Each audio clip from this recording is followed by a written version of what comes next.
The galaxy had known peace for 3 millennia. The old empires had risen and fallen in their time, their great conquests now reduced to dust and myth. In the wake of their wars, an understanding had settled across the stars. The Great Treaty, signed eons ago, had bound all intelligent species in the galaxy to a fragile but enduring peace. It was an agreement born of necessity after the Great War between the Etherians, the Drakkar, and the Vrix, a war so brutal it nearly wiped out all sentient life. The treaty had been established. A universal law had been passed: no species was to wage war again. Ever. For millennia, that law had held. The treaty was enforced by a coalition of the oldest and most powerful races in the galaxy: the Etherians, the leaders of diplomacy, the Drakkar, famed for their unparalleled psychic abilities, and the Vrix, masters of technology beyond the understanding of most species. Under their watchful eyes, the galaxy had prospered, each civilization contributing their unique strengths to the harmony of the stars. But that peace would soon come to an end. Humanity, the newest and least significant species in the galactic order, would be the spark. They had been a curiosity at first, a young and brash species on the fringes of the galaxy, whose only notable achievement had been their rapid expansion into space. The galaxy's ancient powers had taken little notice of Earth when humans first launched their probes beyond their solar system. For all their curiosity, humanity was seen as little more than an interesting anomaly, primitive, chaotic, and unpredictable, yes, but no threat to the ancient empires of the galaxy. It was this very unpredictability that would prove their undoing or their salvation. The first sign that something was wrong came from the Vrix. They had never been particularly fond of humanity. Earth's rapid expansion into space was seen as reckless and undisciplined, a stark contrast to the careful, methodical way the galaxy's civilizations operated. The Vrix had long been the gatekeepers of galactic order, and the rise of humans had unsettled them. They considered Earth's rise a potential threat to the established peace, an unknown variable in an otherwise stable galaxy. The Vrix had long believed that any species capable of achieving interstellar travel was a potential danger, simply by virtue of their untamed nature. It wasn't long before their representatives began subtly undermining humanity's attempts at joining the galactic community. Diplomatic efforts were stonewalled, their applications for membership in the Galactic Council ignored, and their exploration missions treated with derision. But the Vrix were not the only ones who viewed humanity with disdain. The Etherians, with their advanced diplomatic skills and cool logic, had long considered Earth to be a species too impulsive, too prone to rash decisions to be allowed into the fold. To them, the very idea of humans influencing galactic affairs was laughable. Then came the Drakkar. With their telepathic abilities and unparalleled psychic talents, the Drakkar had always prided themselves on their ability to sense the emotions and thoughts of others. They had watched humanity from the shadows for centuries, and what they saw troubled them deeply. There was something unsettling about the way humans approached their problems. They didn't back down in the face of adversity. They didn't fear the unknown. They didn't hesitate. The Drakkar had always maintained that telepathy was the key to understanding and peace. Empathy, they believed, was the path to unity, to a society where conflict was impossible. But humanity had no such abilities. They were a species that had forged their way through brute force, invention, and sheer willpower, not empathy or understanding. The Drakkar saw this as a flaw, a fundamental weakness in the human psyche. They saw a species that could one day upset the delicate balance of the galaxy, if not put it at risk entirely. It was in the midst of these growing fears that the unthinkable happened. The Vrix, the Etherians, and the Drakkar broke the 3,000-year peace and declared war on humanity. The decision was swift and brutal.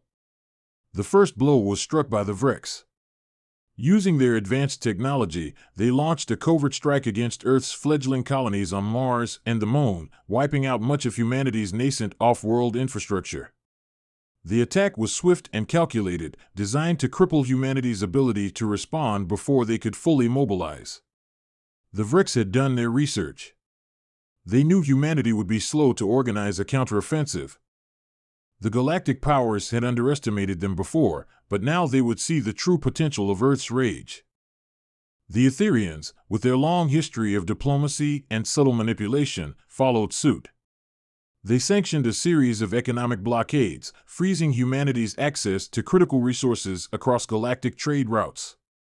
The idea was simple: starve humanity of what they needed to grow, isolate them from the resources they required to become a real power in the galaxy.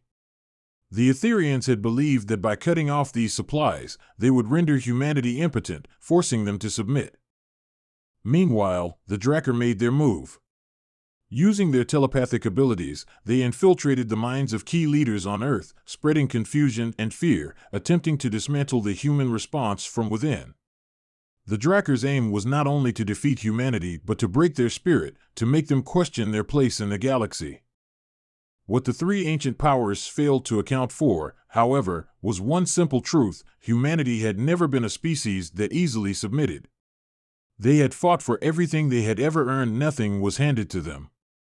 When they were attacked, they didn't cower in fear. They laughed. They laughed because they knew something the galaxy's ancient empires didn't. They laughed because they had nothing to lose. When the attacks came, humanity's response was immediate. The first wave of resistance was not a grand counteroffensive, nor a desperate cry for help. It was laughter. A universal, collective laughter that spread across Earth's colonies and beyond. The people of Earth didn't cower in fear or panic. They didn't throw up their hands in helplessness. Instead, they laughed. They laughed because they recognized the arrogance of the galactic empires that had underestimated them for so long. The people of Earth understood what the Vreks, the Etherians, and the Drakkar had failed to realize: humanity was a species that thrived under adversity. They didn't need telepathy or diplomatic maneuvering to succeed. They had something much more potent: determination, creativity, and an unyielding drive to survive. In the weeks that followed, Earth's military forces, once considered laughably small and ineffective by galactic standards, mobilized with astonishing speed. Despite the initial shock of the Vreks' surprise attack, humanity adapted faster than the empires could have imagined. The Vreks' assault on Mars and the Moon had wiped out several colonies, but the damage was far from permanent. Humanity's engineers and scientists, ever the optimists, quickly rebuilt their infrastructure, utilizing new technologies and designs that no other species in the galaxy had even considered. The Etherians' economic blockade, meant to starve Earth's development, was met with equally innovative solutions. Earth's colonies had long been growing their own resources, relying on highly advanced agricultural and mining technologies that were independent of the galactic trade routes. Humanity had always been self-sufficient in ways that the ancient empires had not understood. When the Etherians cut them off, they simply adapted. They shifted their production methods, finding new ways to extract resources from distant, untapped systems, and began producing weapons and technologies that rivaled those of the oldest empires. The Drakkar, meanwhile, had assumed their psychic powers would be enough to dominate humanity from within. But they had not accounted for the strength of human will. Despite their best efforts to infiltrate Earth's leadership, the Drakkar found themselves increasingly frustrated. The human mind, they realized too late, was far more resistant to psychic influence than they had anticipated. Humanity's sheer defiance and will to fight proved an impenetrable barrier. The Drakkar, masters of empathy, found themselves stymied by a species that was entirely indifferent to their mental influence. Humans had learned long ago to trust their instincts over external influence, and it was this very trait that now protected them. What the galaxy's ancient powers had failed to understand was that humanity was not a race defined by its technology or its psychic abilities. Humanity was a race defined by its sheer unwillingness to bow to any force, internal or external. The galactic empires could have all the power, all the advanced technologies, and all the knowledge in the universe, but they lacked what made humanity truly formidable: an unshakable belief that they were capable of anything. And so, humanity fought. They didn't fight for glory, or for conquest, or for the approval of the galaxy's ancient powers. They fought because they had no choice. They fought because they had nothing to lose. They fought because it was in their nature to never back down, to never surrender. As the war with the galactic powers raged on, humanity's laughter did not stop. It became a rallying cry, a symbol of defiance. The empires that had once dismissed them as insignificant were now scrambling to understand the species they had so foolishly underestimated. But by then, it was too late. The war had already begun and humanity had already won. The war that erupted between humanity and the galaxy's ancient powers quickly transcended beyond a simple conflict. It became something far greater, an ideological struggle that shook the very foundations of the galaxy. For the first time in 3 millennia, the Great Treaty was in danger of being obliterated, not by a single faction, but by the rise of a new force, a force that none of the galaxy's greatest minds had predicted. Humanity. The first few months of the war were chaotic. The Vrex, Etherians, and Drakkar were too used to their positions at the top of the galactic hierarchy. They had long been secure in their dominance, believing that their technologies, their advanced minds, and their centuries of experience would crush humanity in a matter of weeks. They underestimated how quickly humanity would adapt, how the fire that had long burned in Earth's people would transform a crisis into opportunity. The Vrex had relied on their superior weapons technology to strike Earth's colonies, but they hadn't accounted for humanity's ability to innovate under pressure. The Vrex had designed their assault to be precise and effective, using stealth ships and orbital bombardments to destroy Mars and the Moon's infrastructure. What they didn't understand was that human ingenuity was far more resilient. When the Vrex attacked, humanity turned their own weapons against them. Earth's military-industrial complex had long been focused on resource independence, and while they had been outpaced technologically by the ancient races, they had never been stagnant. In the weeks following the Vrex assault, humanity's engineers reverse-engineered what had been salvaged, quickly developing countermeasures that outpaced the Vrex's initial attack. The first counterattack was one of raw desperation. Humanity launched a series of guerrilla-style strikes against Vrex outposts, using their own weaponry against them. The human strategy was unconventional but effective. They used simple, untraceable ships, retrofitted with Vrex technology, to infiltrate enemy space. These ships were not armed with advanced energy weapons. Instead, they used the basic weaponry that humanity was used to: missiles, kinetic projectiles, and explosive devices. It was a brutal, almost archaic method, but the results were devastating. The Vrex had never encountered such chaotic tactics, and their forces were slowly whittled down by humanity's relentless persistence. The Vrex, once the undisputed masters of stealth warfare, found themselves outwitted at every turn.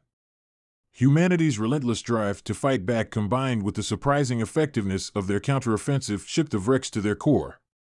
The very idea that humanity, a species so new to the stars, could best them in warfare was unthinkable.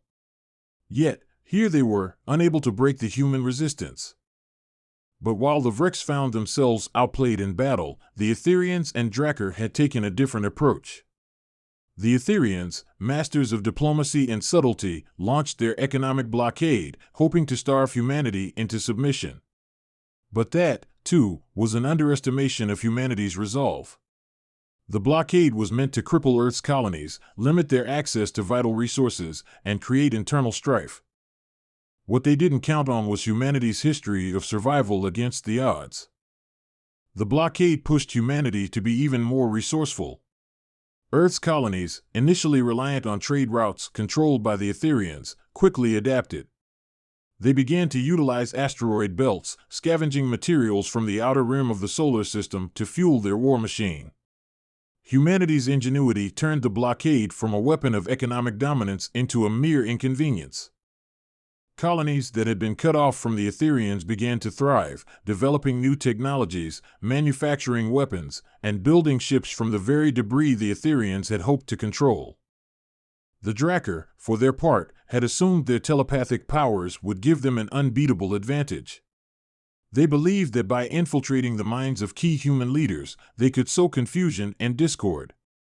Their telepaths entered the minds of Earth's leadership and planted seeds of doubt, trying to fracture humanity's unity. What the Drakkar had failed to understand, however, was humanity's resilience in the face of adversity. The Drakkar were used to reading emotions, manipulating minds, but they had never encountered a species that could simply shrug off psychic influence with such stubbornness. The Drakkar's telepathic attempts on Earth's leaders were mostly ineffective. Humans didn't operate on empathy alone. Their instincts, their sheer willpower, were a mental barrier that even the most advanced telepaths couldn't penetrate. In fact, the Drakkar quickly realized they were facing something that was not just resistant to their influence, but something that had no emotional hesitation, no second thoughts. Humans acted based on a blend of calculated reason and raw, unyielding defiance. They had no connection to the emotional weaknesses the Drakkar often used to manipulate others. They were not the easily broken species the Drakkar thought they were. In the midst of all this chaos, humanity's laugh echoed across the galaxy, a sound that, in its simplicity, became a symbol of their defiance. They weren't laughing at their enemies' misfortune, nor were they mocking the strength of their foes. They were laughing because, in the face of overwhelming odds, they had not given up. They laughed because they knew something the empires did not: they had the power to fight back. And they were doing it in a way the ancient powers could not understand. The first massive human counteroffensive came when Earth's fleet, newly rearmed and refurbished with technologies scavenged from Vrex and Etherian wreckage, launched a daring strike against the Vrex homeworld. The humans had developed a new form of ship that could move faster and strike harder than anything the Vrex had anticipated. The fleet, a mix of Earth's military forces and the colonies that had rallied to their cause, descended on the Vrex capital with unparalleled fury. The Vrex, taken by surprise and ill-prepared for such a bold assault, found themselves on the back foot for the first time in millennia. Earth's ships, though technologically inferior to the Vrex's best, were relentless, determined, and willing to sacrifice everything for survival. The attack on Vrex was not a carefully planned military operation. It was a chaotic, furious battle, a battle of sheer will against centuries of complacency. In the aftermath of the Vrex assault, the other ancient powers began to take notice. The Drakkar, sensing the shift in the balance of power, redoubled their efforts to invade Earth's minds, but they too found themselves outmatched. The humans had already adapted to their presence. The Etherians, who had once believed their economic blockade would bring humanity to its knees, now faced a resilient and resourceful species that no longer relied on the galactic trade routes they had once controlled. And through it all, humanity laughed. It wasn't arrogance that fueled their laughter, nor was it recklessness. It was the realization that they had won. The empires that had once considered them insignificant were now scrambling. They had underestimated humanity for far too long. And now, humanity was rewriting the rules of the galaxy. The first decisive moment of the war came when Earth's fleet, bolstered by allies from the human colonies, captured a key Etherian trade hub. The Etherians had believed their blockade was impenetrable, but the humans had devised a way to bypass their defenses. With this key victory, humanity gained access to not only resources but vital intelligence that allowed them to strike even harder against the galactic powers. It wasn't long before the Etherians were forced to the negotiating table, their vast fleets decimated, their economic powers shattered. The Vrex, still reeling from the loss of their homeworld, had no choice but to send envoys to Earth to propose a ceasefire. The Drakkar, unable to read the minds of humans or control their thoughts, had no leverage to continue their psychic assault. The galaxy, once a place of relative peace and stability, now found itself at a crossroads. The old empires, the powerful races that had controlled the fate of countless species for millennia, were now being forced to negotiate with the species they had once dismissed as a minor curiosity. Humanity's position in the galaxy was no longer uncertain. Their victory in the war had solidified their place at the table of galactic powers. They had not just fought for survival, they had fought for something far greater. They had fought for their freedom, for their right to determine their own future, and in doing so, they had proven to the galaxy that no power, no matter how ancient or powerful, could ever take that freedom away. The war had ended, not with the humbling of humanity, but with their triumphant rise to power. The galaxy had learned a valuable lesson: never underestimate the strength of a species that refuses to be bound by anyone's rules. And so, As peace settled over the galaxy once again, the laugh of humanity echoed across the stars. It was the laugh of victory, the laugh of a species that had not only survived but had forced the galaxy to reckon with them. It was the laugh of a species that would never again be forgotten. The galaxy had changed forever, and humanity had proven its place in it. The end had come, but humanity's story was only just beginning. The galaxy was forever changed by the war with humanity. The once dominant empires Vrex, Etherians, and Drakkar found themselves in retreat, their hold over the stars weakened, their grandiose sense of superiority shattered. Humanity had proven that their place among the stars wasn't just inevitable, but something they had earned with blood, sweat, and a determination that few could ever hope to match. And though the war had officially ended with the signing of a fragile peace, the true implications were only beginning to unfold. At the heart of this new order stood Earth, a planet that had once been an insignificant speck in the cosmic expanse. The galactic powers had never imagined that a species so young, so unrefined, could challenge their supremacy. But humanity had done it. And now, they had to contend with the consequences of their failure. The negotiations after the war were tense, strained, and filled with the quiet rumblings of resentment. Earth's diplomats were not the subtle, silver-tongued negotiators of the Etherians, nor were they the calculating, cold strategists of the Vrex. Instead, they were blunt, determined, and uncompromising. They had fought for their survival, for their right to exist among the stars, and they weren't about to let anyone forget it. Every word spoken at the peace table felt like the weight of an entire species' defiance. The Vrex, though still reeling from the loss of their homeworld, were the first to concede. Their pride had been shattered, their sense of invulnerability stripped away. The Drakkar, telepathically linked in a web of shared emotions, were confused, angry, and frustrated. They had thought themselves the masters of empathy, able to break any will and shape any mind. But humanity had resisted their influence, had stood firm against their manipulations. That was something the Drakkar had not anticipated, and it stung deeply. It was the Etherians, however, that remained the most cautious. They had been the architects of the original peace, the guardians of the treaty. And now, as they faced the unthinkable reality that their efforts had not only failed but had resulted in the rise of an unpredictable, resourceful, and aggressive species, they were forced to reconsider everything. They had underestimated humanity, and the consequences were clear. The Etherians were not just concerned with losing their grip on power, they were terrified of what a species like humanity might become. The peace treaty that emerged from the ruins of the war was unlike anything the galaxy had ever seen. Humanity was granted its place at the Galactic Council, but with strict conditions. The Etherians and Vrex insisted on constant monitoring of Earth's military developments, a direct attempt to prevent the rise of another unsanctioned power like humanity.